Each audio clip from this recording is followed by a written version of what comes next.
All right. Good morning. I know that it's early.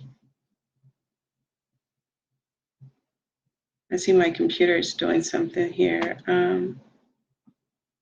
Good morning. I know that it's early. I pray that everything has been well with you guys. Miss you guys. I had to take a moment away for the season. Halloween is a time for children. Halloween, especially with people masking to be other personalities, is a time that really needs some focus and really needs parents and adults' attention. And so during that time, I chose not to do any recordings so that people can rightfully focus on their children and make sure the safety of their children um, was where their attention and their focus was, because we do need to protect our babies. So I did not do recordings during that time, but as you know, that season has passed. And I pray that everyone and their loved ones were safe um, during Halloween. Let me go first into my scripture for my recording for today. It's going to come from Ecclesiastes 3:1. It says, "There is a time for everything and a season for every activity under heaven." And I'm actually going to I generally don't. I generally just give you one scripture, but I'm going to actually continue on with this scripture. And the reason I'm going to do that is because we're about to move into a change, into a new season. And I don't know if you're aware, but anytime there's a change, it brings about a shift in the atmosphere. And for some, it's a positive shift, and for others, is not so positive because it reveals truth. And so here we are again with the scripture for Ecclesiastes 3:1, and then I'm just going to take it really quickly to 8, if you don't mind. It says, "There is a time for everything and a season for every activity under heaven, a time to be born and a time to die, a time to plant and a time to uproot, a time to kill and a time to heal, a time to tear down and a time to build, a time to weep and a time to laugh, a time to mourn and a time to dance, a time to scatter stones and a time to gather them, a time to embrace and a time to refrain, a time to search and a time to give up, a time to keep and a time to throw away, a time to tear and a time to mend, a time to be silent and a time to speak, a time to love and a time to hate, a time for war and a time for peace." You guys, in the next several days, I am going to move through my recordings. I'm going to move through my notes. I'm going to move through my findings like I've never moved through before. And what I mean by that, there's going to probably be multiple recordings. So if you haven't been keeping up, I do have a YouTube channel where I attached all this information to if you're needing to try and catch up quickly, which is called Talking for Tomorrow TFT. So that if you need to get caught up, I will share with you that at the end, when the Lord shows you who He really is, you're going to have to be prayed up, and you're going to have to really have a relationship with the Lord, I believe, to see what the Lord is about to reveal. So I'm just going to say, stay prayed up. Pray, pray, pray, pray for discernment. Pray for understanding. Also, I want to remind those that are going through this journey with me, I do appreciate you for taking out time to care. But I do want to remind you also that, you have your families too. So make sure, these are recordings. You can always, go back to them. Make sure that you take your time to, put your family first and be mindful of your family and be mindful for your, of yourself, especially those that are actually, a part of this up close in person, because this actually affects your life. Sometimes you have to take, and sometimes you have to take time to accept the change that is about to take place. Um, I also want to share with you that this is not your personal battle. This is the Lord's battle. So for those of you that are working with, your neighbors, in the community, and they have, whatever it is that they choose to say, whether it be about me, about the situation, this is not something for you to get upset over. This is not something for you to, go to war over, because this is the Lord's battle. If they feel a certain way, it's okay, because people can know the truth and they can see the truth, and it can be, written on their hand or on their forehead, and they'll still have a challenge with it. So don't go and allow someone to bring this journey up and throw it in your face or make comments about it and you feel some kind of way. What I would like to hear you do, or what I would like to see you do, is to take that moment on the inside of you and say, but God, and walk away. I don't want to see, I don't want to know that, good morning, Mary. I don't want to know that you guys, are going back and forth in the community, because if you remember, when I started this journey, it was not a journey to, destroy the community. This was a journey to bring the community closer, to make law enforcement, as well as community leaders, as well as, our loved ones in the communities and the families that are estranged to, each other, more aware of what is going on in the community, so that they can understand what is the dysfunction in the community and what is breaking their community and keeping it from not being, a healthy, happy community to live and exist in. That was my whole purpose of this. It wasn't to tear the community up. And so I don't want you guys out there trying to defend whatever's going on in these videos and whatever I'm sharing with you, with your neighbors, to where you guys are creating an upset. Instead, I would like for you to take a step back and say, but God, because you have to know and you have to have faith in knowing that if the Lord has started something, He's going to finish it. And it's going to be an awesome finish.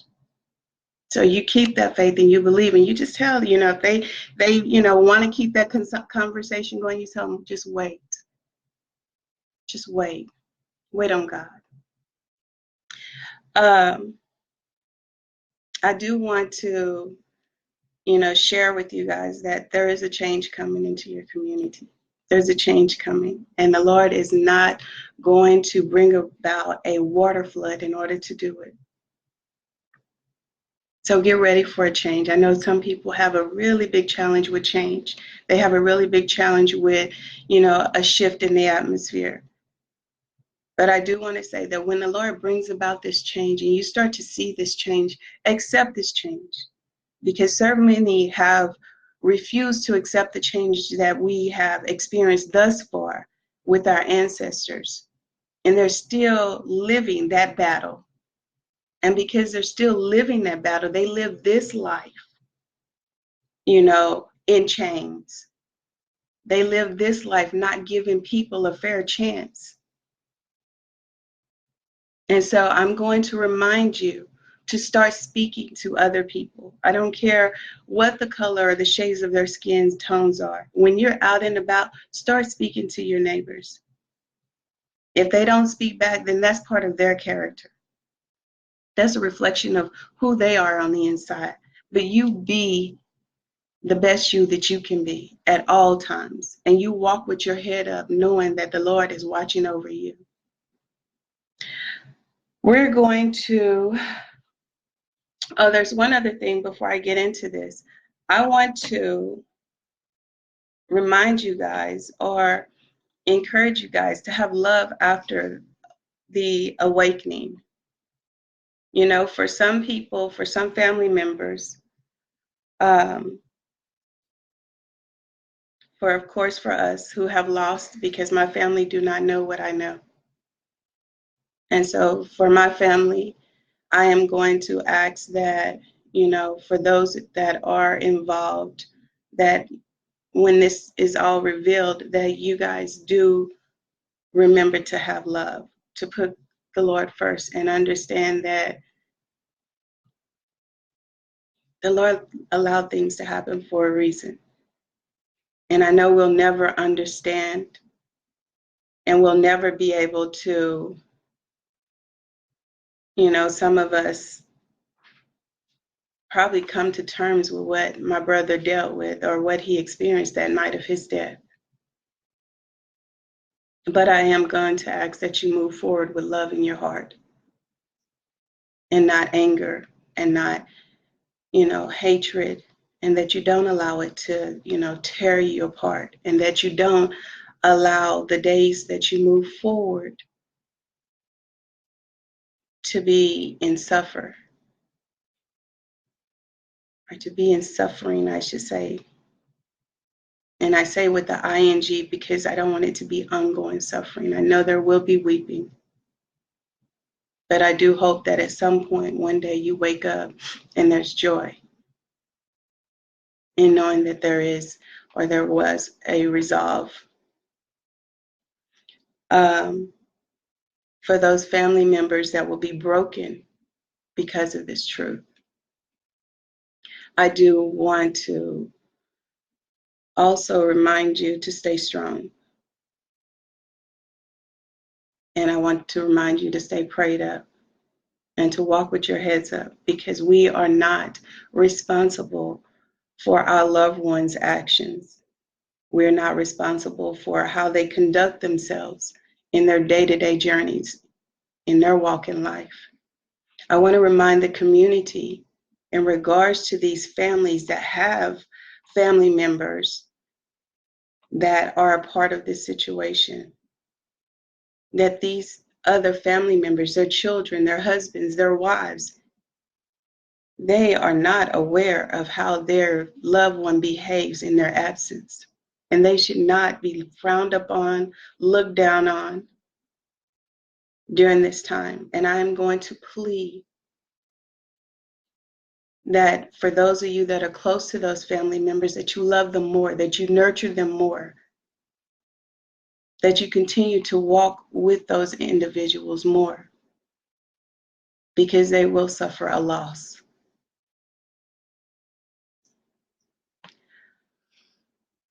Now we're going to move forward. I am going to share with you this morning some of the things that we're going to be going over. And we have quite a bit. And for the crime lab, I'm pretty sure at some point you guys, the Arkansas State Crime Lab, that you guys have gotten up, especially with understanding that somebody has your hands tied in your information.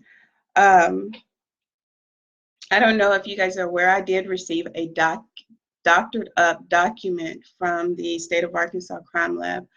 And I'm not going to call it an autopsy report because, as I shared with you, it was so doctored up, it was ridiculous. But I do want to say to the crime lab, if you will, you know, if you could potentially possibly throw something together in regards to my brother's neck, shoulder, ankle, and foot, that would be great. I noticed for whatever reason those body parts were left out, as well as his hands. And I say that to say, generally within the autopsy report, you usually get, and even his face, generally within the autopsy report, it usually covers full details of, you know, the person's body. And so I noticed that you left out quite a bit of body parts. And reason that is a concern for me is because I know that with his foot, with his feet, you shared that, well, first of all, there was no shoes, but you did share that his body did come to you with one sock on and one sock off. And with there being an absence of shoes and one sock on, one sock off, that communicates to me that some type of traveling had taken place with my brother, that he could have potentially been running. So that's just giving you an example of one of the concerns that I have in regards to these missing body parts that were not mentioned in the doctor document. So for the pathologist that worked on that doctor document, can you please complete those parts? And I will be giving you a follow-up call in regards to those. To I was told Chef Roberts was the person to contact, and then I was told that there's another officer or a sergeant, I'm sorry, that is potentially the person to talk to. I have to get that information straight. But in regards to that, Mr. Butterfield, I was reading some documents, and it says that generally the coroner has about 24 hours or 48 hours that they generally do an autopsy once the body has reached them. So I know that body reached him early that morning, and he did not pass until, what was it, June, July? I don't have the dates in front of me right now. But with that being said, I do understand that he would have had a autopsy report done, completed before his passing. So just know that I will be making, and I have made a call to receive that autopsy report. So if you could be so kind to know in advance that I am requesting that, and to do everything that you can to support us in getting that, um, that would be awfully kind of you. I do know also, I've already done my research, that it is public records. So I don't believe there's a lot of hoops that I should have to go through in regards to it. From my understanding, I probably may need to put a request in writing. So I would do that ASAP and get that to you.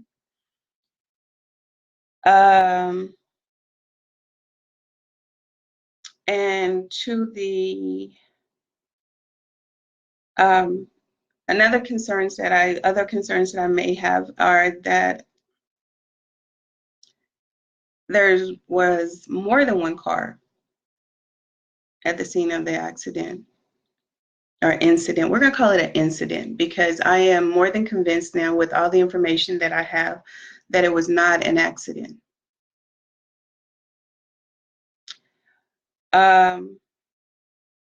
We're going to talk about the Teasley and Officer Jonathan's Bailey. How do I know of their connection?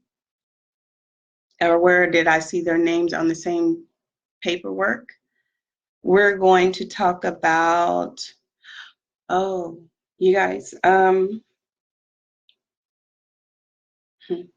going to talk about Miss Ashley's story and how it doesn't add up.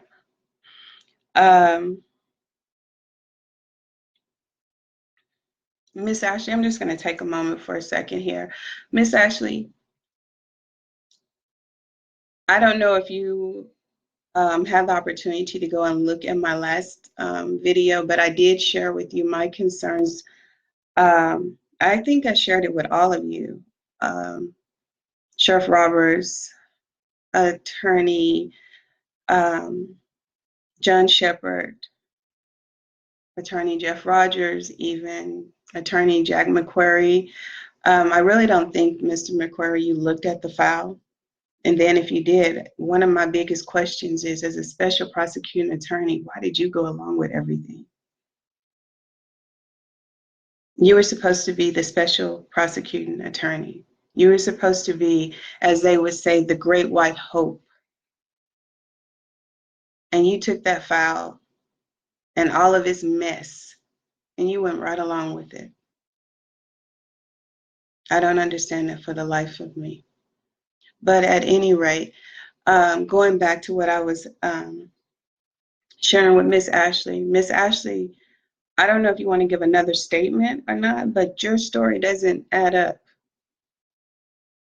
And I mentioned in one of the earlier videos that with you being the driver and the wheel of your car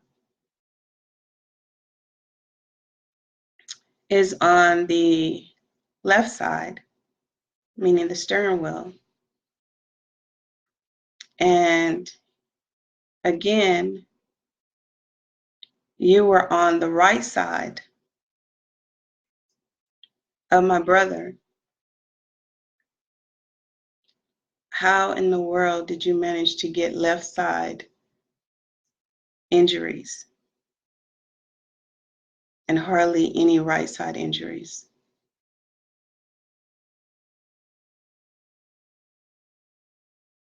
So I'm gonna let you think about that. And if you are listening to these videos, which I'm sure you are, you can always, comment. Feel free to. I've offered Jeff Rogers to do the same, please. Chef Roberts, please. John Shepherd, please.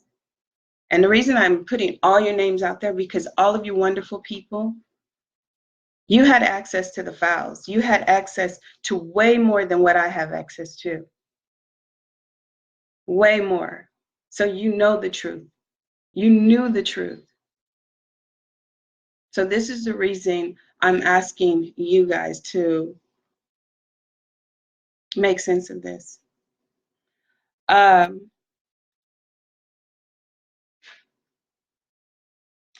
Another concern is that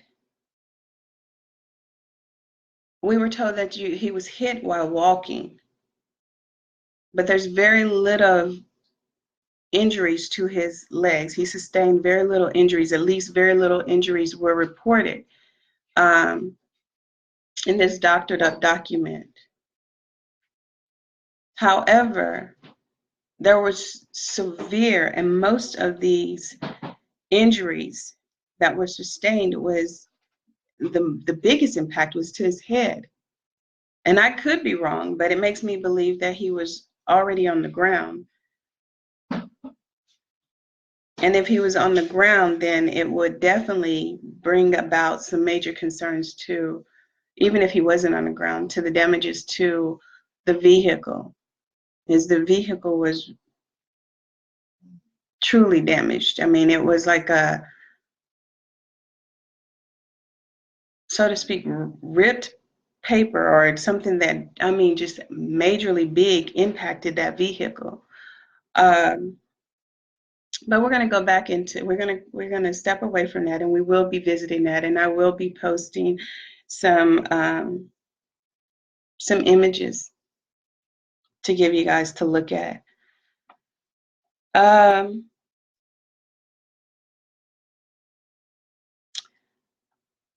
Let's see here, some other things that we're going to, you know what, I was going to delay Mr. Jonathan Bailey's involvement in all this, but I think that's so unfair because I put his name out there and everybody is probably wondering, what the heck do we even have to do with this? Let me just give you a glimpse of that, and then we'll revisit it in its entirety later. Officer Jonathan Bailey, and this is from what I was told by my brother before this everything happened. Officer Jonathan Bailey apparently went to my brother's trailer because he was called up by a young lady, and I know I have that here, but okay, we're going to revisit it. We'll revisit it in its entirety. I'll pull the case for you guys and give you a case number so you guys can go and look at that case as well. But Officer Jonathan Bailey, he there was a call that was made while my brother was over to his trailer, there was a young lady and a guy that had been living there on his premises for a while. And apparently over a year and plus some, he had been trying to get these wonderful people out of his trailer, off his property. And they refused to go. They refused to go, and they was not paying any finances to be there. And so my brother went over, making another attempt to try and get them to leave. And so they called the police department, or they called, and Officer Jonathan Bailey was the wonderful man who showed up on the scene. And apparently these people changed stories. I'm not going to go into details with the stories because, like I said, I don't have the document right here. I have it here, but I don't have it open in front of me. But apparently during this exchange of conversation between all of them, when Mr. Jonathan Bailey went to do his report, this officer actually went and made some false statements within his report, is what I was told. And within making these false statements in his report, Time actually had the opportunity to reveal to an attorney, the attorney that was representing my brother at that time, and I guess my brother and I'm pretty sure Officer Jonathan Bailey was probably there. There's speculation. I don't know if he was there, but I do know that this cam, there was a cop cam. I am not sure at this moment in time if it was a body cam or if it was the cam off of the car, but it picked up, or it was able to confirm that some of the statements that were made by Officer Jonathan Bailey were false statements. And you have to know that the statements that this man made with his wonderful self was a list of criminal felony charges statements. These were not just misdemeanors, just little small stuff. He was aiming to put my brother under the jail. Not in there and they keep him for a couple of days, under. I mean, it included statements that reflected children and everything. And so, like I said, again, I'm not going to go into, I don't want to go into conversations in regards to it in detail without having the document in front of me and without giving you guys the opportunity to have the document in front of you as well if you choose to, by going to look it up and printing it. But needless to say, my brother came down to El Dorado because, as you know, he was not living in El Dorado at that time. He was living with his wife and they had a home somewhere else. But he came down to El Dorado for this meeting with his attorney in regards to this case. And they went and they reviewed this video that my brother kept, talking about. And so when reviewing this video, this happened on a Thursday. There's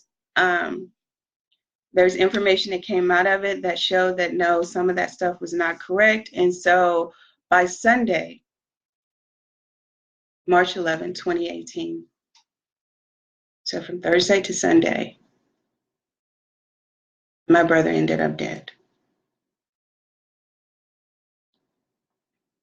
So when you hear, and I know some of you that's been following this all along, you've heard in the videos, in the recordings that I have shared, that a couple of times you heard me kept mentioning about this situation, about an officer, and how I felt like this officer was involved. Somebody said that's only speculation. You're absolutely right. But the Lord has a way of bringing out the truth. So this is where Officer Jonathan Bailey's name comes from. Officer Jonathan Bailey, you have not had the opportunity to meet me. I'm Donald Manning's sister. I tried to get your truth told before all of this even happened. I asked an attorney if there's a way, and you guys pay close attention to this. I asked an attorney if there was a way that your truth could be shared and all your information could be put before a judge even after my brother was killed, because it was still your truth. You were wrong. There was professional misconduct there. Why do my brother have to die in order to prevent your truth from coming to life? You guys, this is what happens when our loved ones witness or victims of professional misconduct. This is an example of what happens.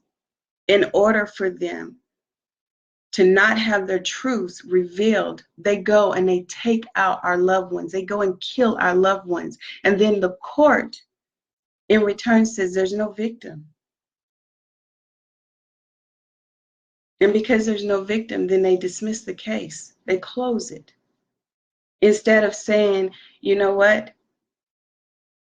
The attorney that was working on the case, you present the information. I know that there is no victim in terms of the person that it directly happens to, but it reflects or it affects everybody in the community, because that victim's neighbor, that victim's, relative, that victim's friend, peer could be the next victim. So it directly affects everyone in the community, because it is a problem that is there in the community that's escalating and that's growing. So you don't cover up stuff like that. You don't just close it. We killed them off.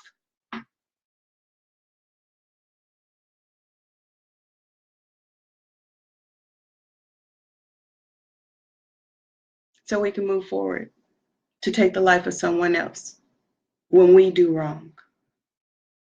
When we do wrong.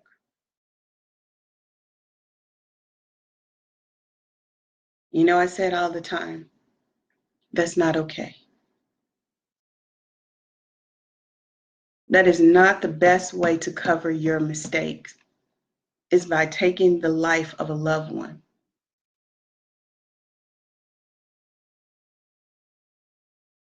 That is definitely not okay. And that is something within the system that needs to change. When professional misconduct has been documented and an attorney is aware of it, because an attorney has the right to present things to the court. Don't they have an oath? Don't they have a duty? I don't think I've ever, and maybe it is somewhere written and someone could correct me, I don't think I've ever seen on any statement regarding a attorney and client relationship that once a client becomes deceased, that their contract is null and void, that their information can no longer be presented to the courts. Is that a thing? I don't know if that's a thing or not.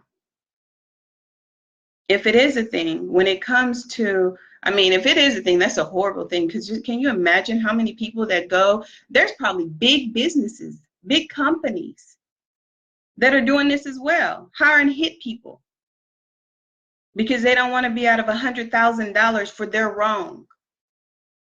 Can you imagine that if every time a person made a mistake and they don't want to be held accountable for, and they have the finances to go and pay somebody, or they have the oomph to go and do it themselves, that they go and knock off somebody to make it go away because the court will close the case? That needs to change. That needs to change. If there's professional misconduct going on and someone has documented it, then it needs to move forward in front of the court, especially if an attorney has been made clearly aware of it, and even more so if the state property, those are cop cams, that's city and state property. If you have it documented as city and state property, then yes, That's the reason they put it there. They put it there for auditing reasons. They put it there to make sure that the code of conduct is being carried out. And so if they put it there for that reason and that purpose, then they should be made aware of it. This is what your expensive money, or this is what your tax dollars and everything has cost. This is what the devices in which you put in place so that the communities can be safe. This is what it's called. This is what's been recorded. Why wouldn't they want to know? Why shouldn't they know? You have it documented. Why do you have it documented? To collect dust? If you're not going to use it, if you're not going to make change with it, if you're not going to correct what's wrong with it? When you don't correct what's wrong with it, then you get another death, and another death. And for you wonderful people that are aware of this, you witnessed the situation, you witnessed what went wrong, and you know in the crevices of your wonderful mind, you know within your hearts of hearts, this is the reason this person died. You know this. Don't you know that that means that you are somehow an accessor to this? You're somehow condoning this? All because you close your wonderful lips does not dismiss the fact that you're aware that it happened or that it's going on. You're allowing it. You're permissioning it with your silence. So when you're voting, when you're making these documents to vote on, you know, these ballots and stuff, when you're doing this, these are things you're getting the opportunity to see things that should be added to the ballot for change so that you can vote on change in your community. So in regards to professional misconduct being revealed through any case, even after the victim has been killed, that this evidence or this information is still presented to the court so that the court can hold this wonderful person accountable for their actions. And so that the court, should they deem necessary, remove this person from their position because they are a threat to society. They are a threat to the people in the community. These are the things that you vote on. These are the things that you want to put on that ballot. Making it easier for you to obtain autopsy reports, to see what exactly happened and took place with your loved ones. Those are things you want to have on the ballot. You shouldn't have to be put through the ringer just to find out what happened to your loved one. So add those to the ballot.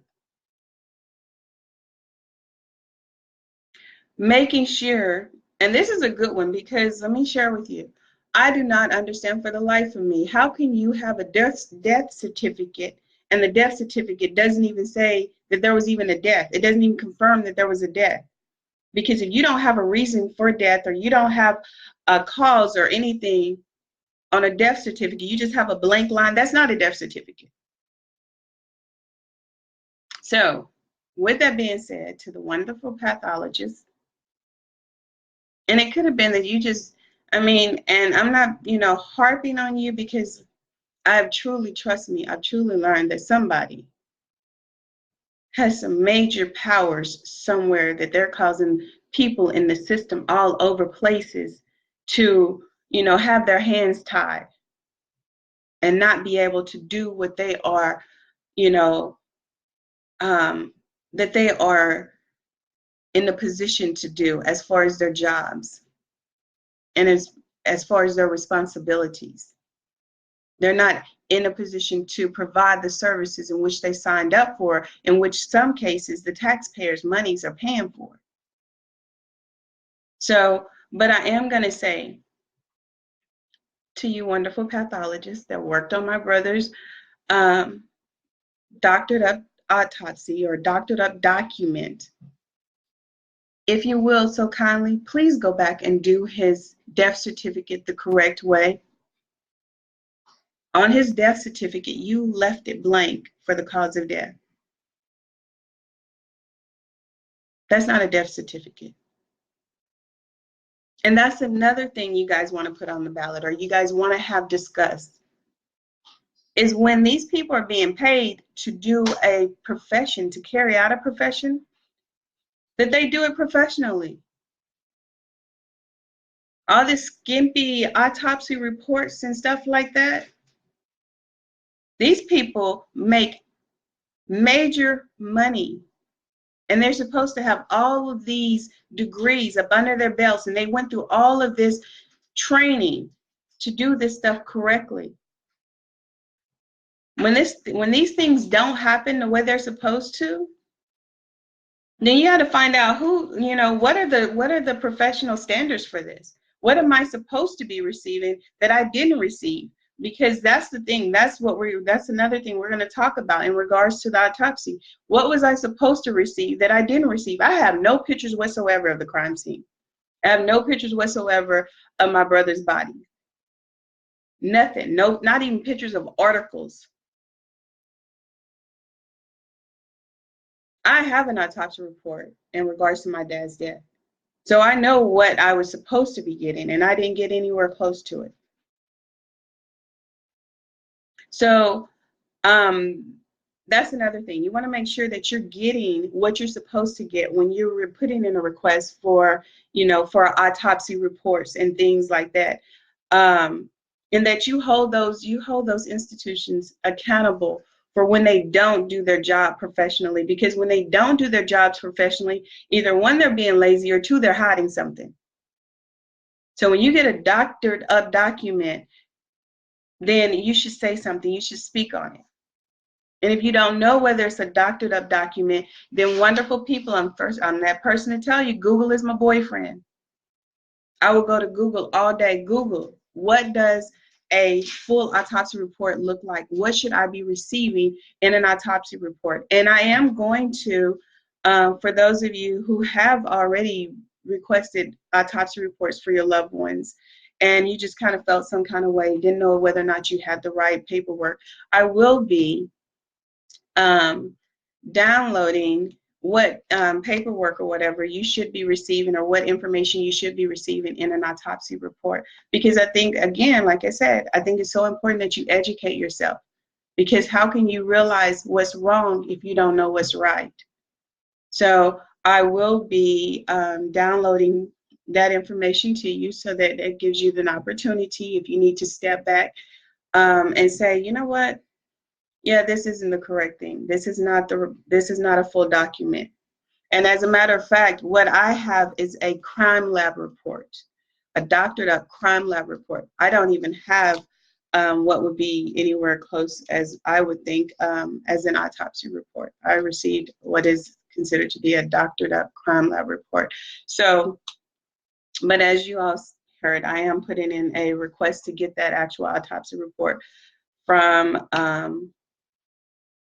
the El Dorado coroner's office, or through Chef Robert, someone, and we're going to see what Mr. Butterfield, what did he have to say. I know that was during the time of during the time that there was supposed to be a potential case. When we went to our sit down with the prosecuting attorney's office, they actually share with us that because Mr. Butterfield was no longer with us, that anything that Mr. Butterfield had to say would not be shared with us. They actually said that his documents, or his voice was no longer a voice that we would be able to, that would be revealed. So, Mr. Butterfield, I'm going after your voice. I want to know what it was that what you would have liked to have been heard or shared with us. So with that being said, let me see. Before daybreak. Oh, another thing. Chef Roberts, Attorney Jeff Rogers,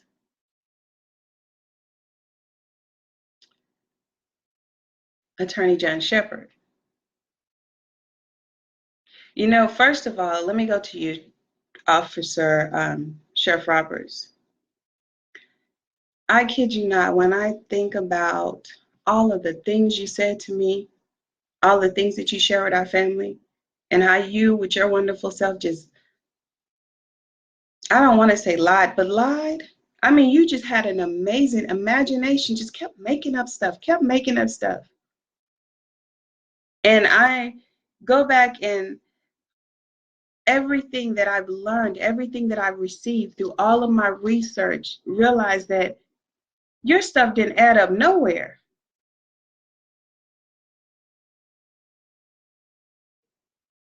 You were good. And I mean, you had such conviction with it. I remember you raising your voice at me so many times.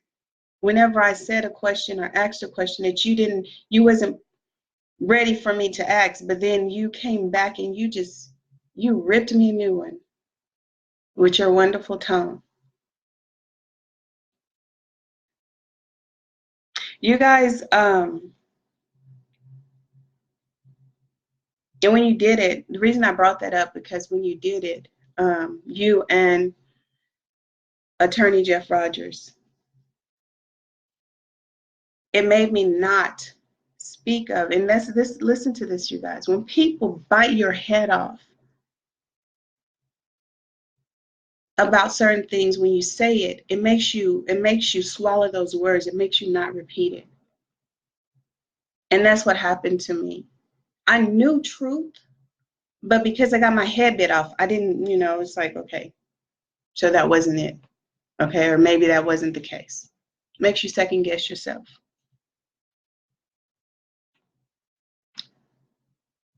And what you guys taught me was that when I was speaking truth and when I was sharing with you truth, that anytime you jumped up and you bit my head off, it was because you were trying to quiet the truth.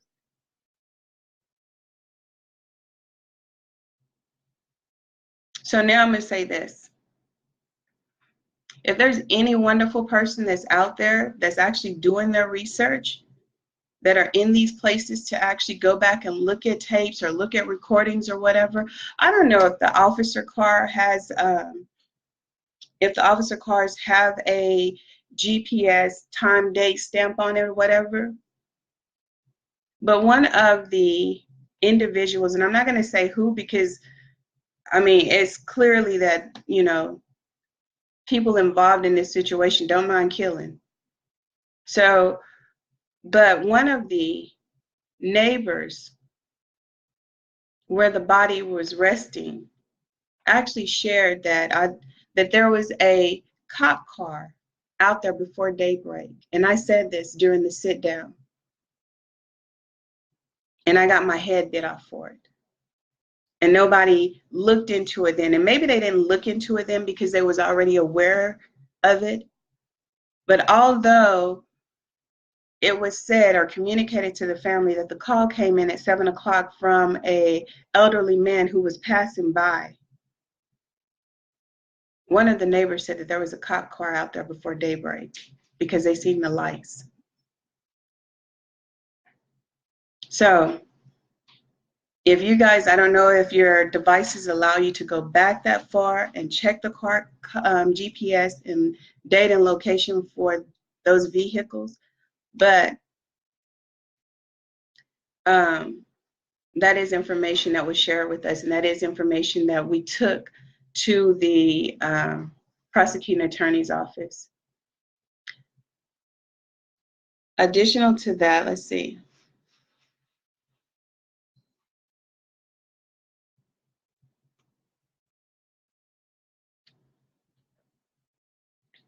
There is one more death that I am concerned about, and I'm not ready to actually bring that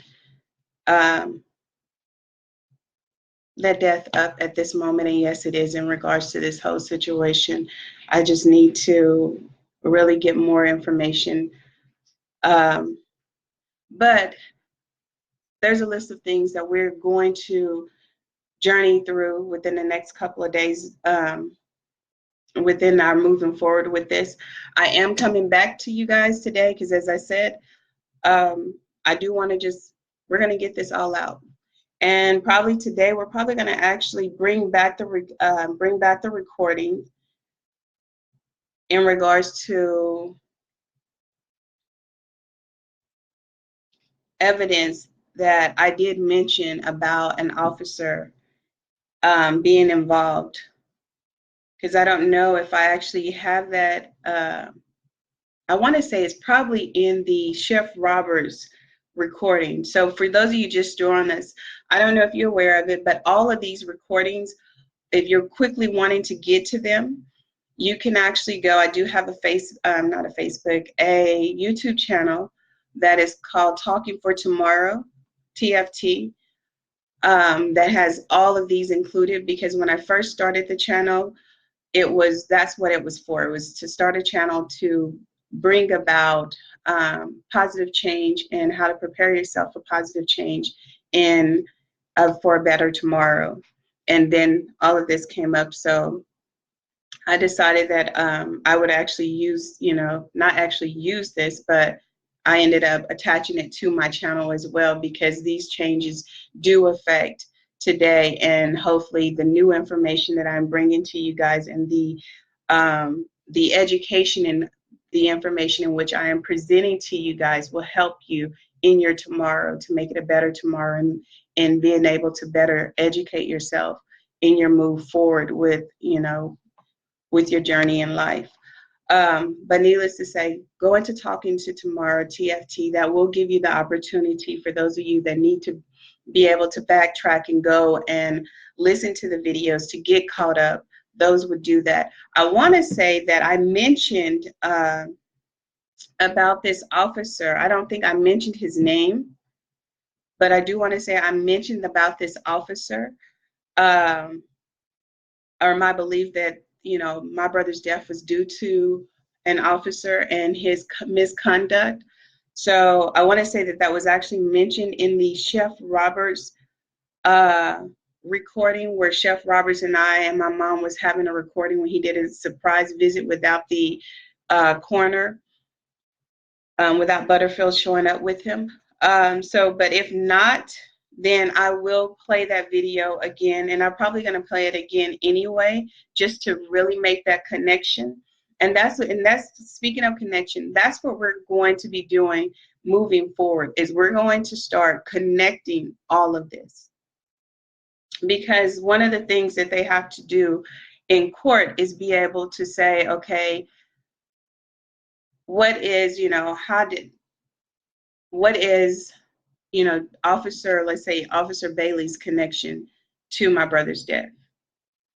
Why would Chef Roberts, have a role in it? And of course, they're officers. And of course, when one officer makes a mess, unfortunately, depending on their relationship with the next one, they have a tendency to cover it up. And that doesn't go, for all officers. So like I said again, I'm not against officers. I don't think officers are a bad thing. If you know me, if you know my past, you know that coming up in El Dorado, I was one, and I'll probably bring out my little badge they gave me back then, that I was an E9. And so I love El Dorado Police Department. I was a part of that team, but unfortunately, you do get some bad apples. And when you get bad apples, they make everybody look bad. But that's not the case. I don't believe that everybody on the El Dorado Police Department team is a bad apple. Nowhere finer fashion. But did I run across some? Oh, yes, I did. I do have even other videos, other recordings that I did not share in regards to my journey with my brother, that brings about some other It's going to bring about new names that were involved to try to cover up that situation as well. So, but we're going to connect some dots, and we're going to try our best before my birthday to try and get this all closed off. I don't know if you guys know, I'm a Thanksgiving baby. I was born on Thanksgiving. It takes my grandmother to, to ruin it for me. No, I'm just joking. But it takes my grandmother to tell you, yeah, turkey. I don't know if you guys remember. She was that voice in all of the, she worked at, what is it, Fairview Kindergarten. And then when I was in kindergarten, she moved with me to Yoakum when I went to Yoakum. She moved with me to Northwest when I went to Northwest.